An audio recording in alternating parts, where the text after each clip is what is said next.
what kind of challenges do you think you've faced as you practice law, whether it was in private practice, public interest? Were those different? Mm-hmm.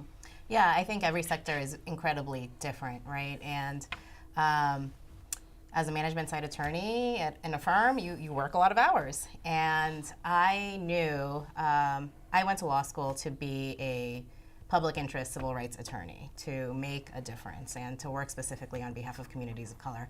I always knew that. And so I enjoyed the work that I did at the firm because I had the opportunity to work directly with businesses and to help them improve their diversity and inclusion practices, and I got to see firsthand the tangible results that that had in their workplaces. So that was incredibly meaningful work. I worked with brilliant attorneys.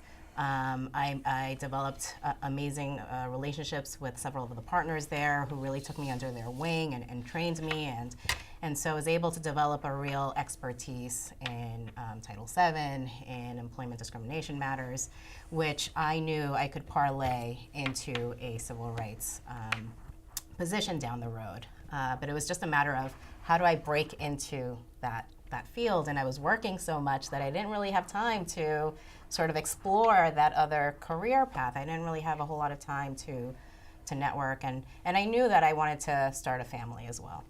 And so what I ended up doing was I took a position at a smaller firm where the hours weren't as demanding, and it gave me the opportunity to become more involved in the community. So I became involved with the local Hispanic Bar Association. I got on the board of a nonprofit organization, and so I really started to develop my network.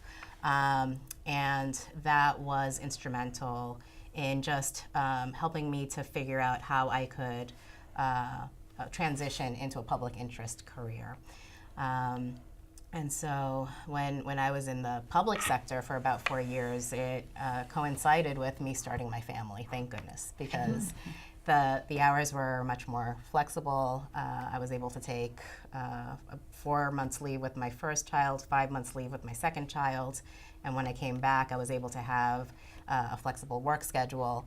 And so I think that I'm grateful for the opportunities that I've had in the various sectors, because from each sector I've learned incredibly different things. But my heart has always been in the civil rights work, and I just feel privileged, quite frankly, to be able to do the work that I'm doing now.